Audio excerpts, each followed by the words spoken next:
Doctor Machhindra Bangar महाराष्ट्रातील देशातील हवामान परिस्थिती संदर्भात रविवारचा विशेष व्हिडिओ सादर करणार आहे।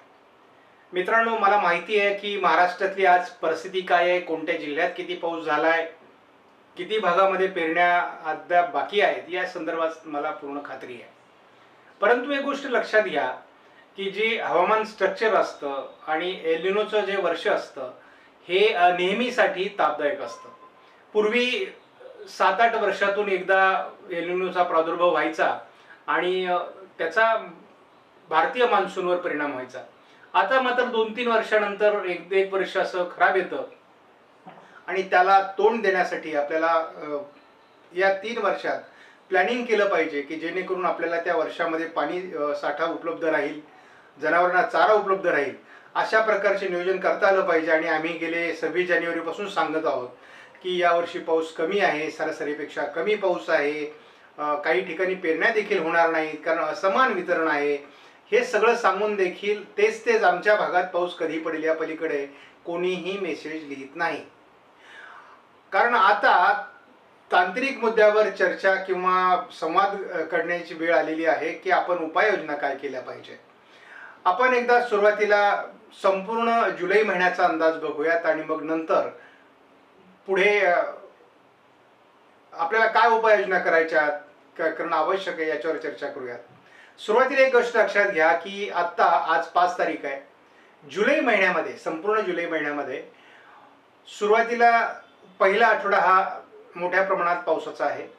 या ठिकाणी आपल्याला जवळपास सरासरीच्या जवळ मान्सून जाणार आहे। म्हणजे आता आज जर तुम्ही बघितलं तर महाराष्ट्रामध्ये 80% पाऊस पडलेला आहे आणि देशामध्ये देखील 80%च्या आजूबाजूला पाऊस आलेला आहे। म्हणजे सरासरीपासून किंवा आपल्या अंदाजाच्या 10-15% दरम्यानच तो फरक राहिलेला आहे। मात्र आपण हे लक्षात घ्या की पुन्हा एखादा 8-10 दिवसाचा खंड येतो आणि नंतर पुन्हा 8 दिवस पावसाचे येतात। त्यामुळे या पावसाच्या प्रमाणात असमानता निर्माण होणार आहे। आपण 94-95% अंदाज दिलाय तर मला काही मेसेज टाकतात शेतकरी की मग तुमचा अंदाज कुठे गेला, तर अंदाज कुठे गेलेला नाही, अंदाज अंदाजाच्या जागेवरच आहे। फक्त मुद्दा असा आहे की अजून मान्सूनचा पहिलाच महिना संपलाय, त्याच्यामध्ये आणि आतापर्यंतचा इतिहास आहे की जून महिन्याचा अंदाज अभ्यासकांचा चुकतो, एजन्सीचा चुकतो, कारण आता मान्सूनचा पॅटर्न बदलला आहे। साधारण 15 जून नंतर पावसाची परिस्थिती निर्माण व्हायला लागते आणि ती 15 ऑक्टोबर पर्यंत जाते। त्यामुळे मी तुम्हाला जो 95% अंदाज दिलाय ते 15 जून पासून 15 ऑक्टोबर पर्यंतचा पाऊस आपण मोजणार आहोत आणि त्यानुसारचे 4 महिने जे मान्सूनचे आहेत त्यानुसार तुम्हाला 95% पावसाचा अंदाज पूर्ण होईल अशी मला खात्री आहे। परंतु एल निनोच्या वर्षामध्ये कुठल्याही प्रकारची श्युअरिटी, खात्री ही असंभव असते, हेही मी तुम्हाला दुसरी बाजू त्याची सांगून ठेवतो। नाण्याला 2 बाजू असतात। 5 जुलै नंतर आता पावसाची जी परिस्थिती आहे ती कोकण किनारपट्टी, घाट माथ्यावर, थोडं अंतर्गत भागात देखील म्हणजे पुणे, अहिल्यानगर, छत्रपती संभाजीनगर, नाशिक किंवा धुळे, नंदुरबार, जळगाव, अगदी बुलढाणा, अकोला, अमरावतीपर्यंत वातावरण पोषक राहणार आहे पावसाला। मात्र या उलट नागपूर, भंडारा, गोंदिया, चंद्रपूर, गडचिरोली या जिल्ह्यात सुद्धा पावसाचं प्रमाण सर्वसाधारण चांगले राहण्याची शक्यता जुलैमध्ये आहे।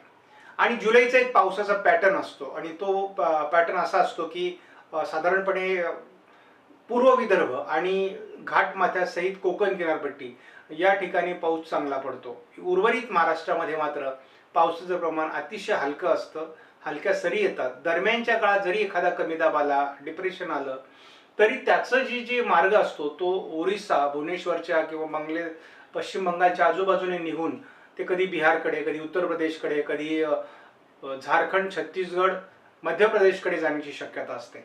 अगदी ते राजस्थानपर्यंत जाईल, परंतु महाराष्ट्राकडे येण्याची शक्यता फार कमी असते। पण याचा एक फायदा असा होतो, जरी हे कमी दाब डिप्रेशन या मार्गे जरी गेले तरी आपल्याला अरबी समुद्रातील वारे खेचतात आणि मग महाराष्ट्रामध्ये वाऱ्यांचं प्रमाण वाढतं। आता सगळे लोक विचारतात वारा कसा सुटलाय, जोपर्यंत वारा बंद होणार नाही तोपर्यंत पाऊस येणार नाही। जेव्हा परतीच्या पावसाचं वातावरण असतं तेव्हा वारा कमी असतो। मान्सूनच्या कालावधीमध्ये ज्या वेगवेगळ्या सिस्टम क्रिएट होतात त्या सिस्टम या जरी उत्तरेकडून जात असल्या तरी ते अरबी समुद्रातून बाष्प खेचतात आणि त्या खेचलेल्या बाष्पामुळे महाराष्ट्रात पाऊस जरी पडला नाही तरी वाऱ्याचं प्रमाण वाढतं, हे कायमस्वरूपी लक्षात ठेवा. आणि हा जून ते 15 ऑगस्ट पर्यंतचा प्रभाव आहे. आता एक लक्षात घ्या, 15 ऑगस्ट पर्यंत आपल्याला अशाच प्रकारचं वातावरण राहणार आहे. जुलैमध्ये आता 5 तारखेपासून तर आपल्याला 9 ते 10 तारखेपर्यंत महाराष्ट्रात घाटमाथ्यावर, उत्तर महाराष्ट्रामध्ये काही घाटमाथ्यावरच्या जिल्ह्यांच्या पश्चिमी भागामध्ये आपल्याला चांगला पाऊस होताना दिसेल. परंतु मग 10 तारखेनंतर हा पाऊस कमी होणार आहे आणि तो पाऊस जवळपास माझ्या अंदाजानुसार तरी 17-18 तारखेपर्यंत कमीच राहील. परंतु 15 तारखेपासून पुन्हा हलकं वातावरण स्थानिक स्वरूपाचं महाराष्ट्रात होईल. जो तुम्ही त्याला वारा कमी कधी होईल म्हणताय, तर जसंही पावसाचं प्रमाण कमी होईल तसंही वाऱ्याचं प्रमाण थोडंफार राहील. परंतु 14-15 तारखेला पुन्हा वारे शांत होतील आणि स्थानिक पावसाचं वातावरण तयार होईल, ज्या पावसामध्ये तुम्हाला स्थानिक स्वरूपात मध्यम स्वरूपाचा पाऊस होऊ शकतो सर्वच जिल्ह्यांमध्ये. म्हणजे हे स्थानिक वातावरण कुठेही तयार होऊ शकतं, त्याला अगदी निश्चित अशी जागा नसते. वातावरण अनुकूल झालं की पाऊस पडणार. तर कोकण किनारपट्टीला मात्र पाऊस सक्रिय राहण्याची शक्यता या सगळ्या खंडकाळामध्ये देखील आहे. मात्र जशी 18, 19, 20 तारखेच्या आपण पुढे जाऊ, म्हणजे अंदाज आहे की आमचा 20 तारखेनंतर म्हणजे शेवटचा आठवडा पुन्हा जुलैचा चांगल्या पावसाचा असण्याची शक्यता आहे. कारण याचं रिझन असं आहे की जुलैच्या उत्तरार्धामध्ये आयोडी सक्रिय होण्याची शक्यता आहे, पॉझिटिव्ह होण्याची शक्यता आहे. आणि आयोडी जर पॉझिटिव्ह झाला तर जुलैचा उत्तरार्ध हा पावसाळी असण्याची शक्यता आहे. शिवाय ऑगस्टमध्ये खंड असतात, वीक मान्सून असतो आणि कितीही अगदी लानिनाचा कालावधी जरी असला तरी ऑगस्ट महिना हा खंडाचा असतो. त्यामुळे ऑगस्टमध्ये आपल्याला सरासरी पावसाचं प्रमाण कमी राहणार आहे. आता आपल्याला दिसलं की पहिल्याच आठवड्यामध्ये अगदी सरासरी एवढा पाऊस काही भागामध्ये मान्सूनचा पडला, तर हा जुलैच्या एका आठवड्याचा देखील प्रभाव आहे. मात्र शेवटच्या आठवड्यात देखील अशाच प्रकारचा पाऊस, चांगल्या प्रकारचा पाऊस किंवा एका पाठीमागे एक डिप्रेशन किंवा कमी दाब देखील निर्माण होऊ शकतात आणि ते आपल्याला पाऊस देऊ शकतात, हे पण लक्षात ठेवा.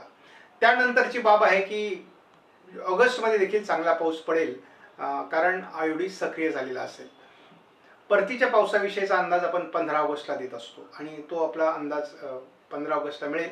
तोपर्यंत परतीच्या पावसाविषयी फार चर्चा करणं वेडेपणा ठरेल, कारण सध्या आहे त्याच परिस्थितीत पेरण्या नाहीत आणि आपण केवळ पुढच्या पावसावर चर्चा करणं हे बरोबर नाही. मी तुम्हाला आता एक सूचनाबद्ध सांगतो की तुम्हाला माहिती आहे की तुमच्या शेतात पाऊस पडलेला नाही, पेरणी झालेली नाही, थेंब पाऊस नाही, अजून ढेकळं फुटलेली नाही आहेत, अजून तुमची अशी अवस्था आहे.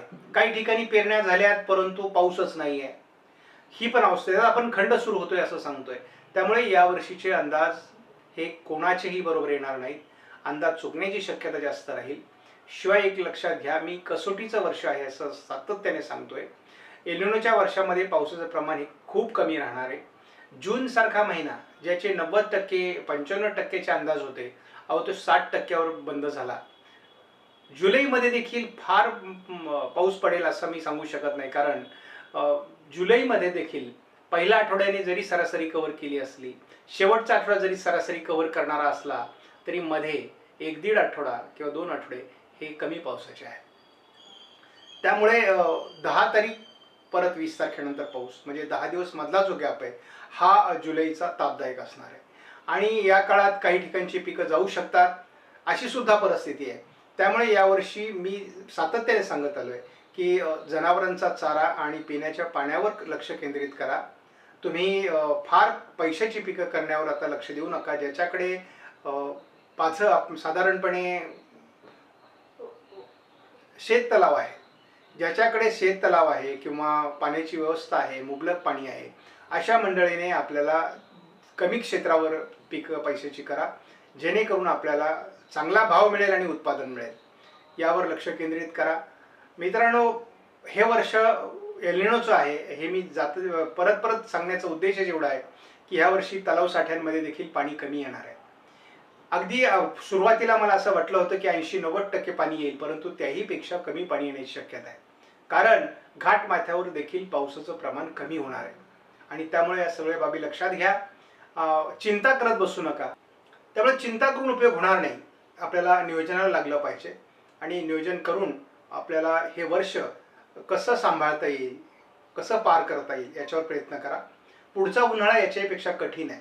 त्यामुळे पाणीसाठे कसे टिकतील आणि आपल्याला जनावरं कसे वाचवता येतील याच्यावर काम करा. त्यामुळे मी सातत्याने सांगतोय, ज्यांनी पेरलंय, आणि हेही लक्षात ठेवा की ज्यांनी पेरलं त्यांनी चिंता करायची गरज नाही, कारण तुमचा भाग हा पावसाळी आहे, पडती भावना आहे. त्यामुळे महाराष्ट्रामध्ये सर्वच भागात दुष्काळ नाही. जवळपास मी सांगितलेलं आहे 60 ते 65% भाग हा अतिशय चांगल्या उत्तम पिकांचा आहे. 30 ते 35% भाग हा दुष्काळी असणार आहे. त्यामध्ये जरी दुष्काळी परिस्थिती असली तरी खरीपाचं पीक गेलं तर त्यांना रब्बीचं पीक साधेल. त्यामुळे त्यांना वर्षाचा दुष्काळ राहणार नाही. परंतु तरी देखील आपल्याला कसोटीच्या वर्षात काळजीपूर्वक नियोजन करणं हेच महत्त्वाचं आहे. पावसाचा अंदाज पुन्हा सांगतो, तुम्हाला पाऊस पडला नाही याचा अर्थ खरीपाचं पीक जाईल किंवा येईल हे आता येणाऱ्या पावसावर डिपेंड आहे. कारण या वर्षीचे अंदाज फार दूरवरचे सांगणं अवघड आहे. आपणास व्हिडिओमधील माहिती महत्त्वपूर्ण वाटल्यास लाईक करा, शेअर करा, चॅनलला सबस्क्राईब करा. धन्यवाद. जय हिंद, जय महाराष्ट्र, जय बळीराजा.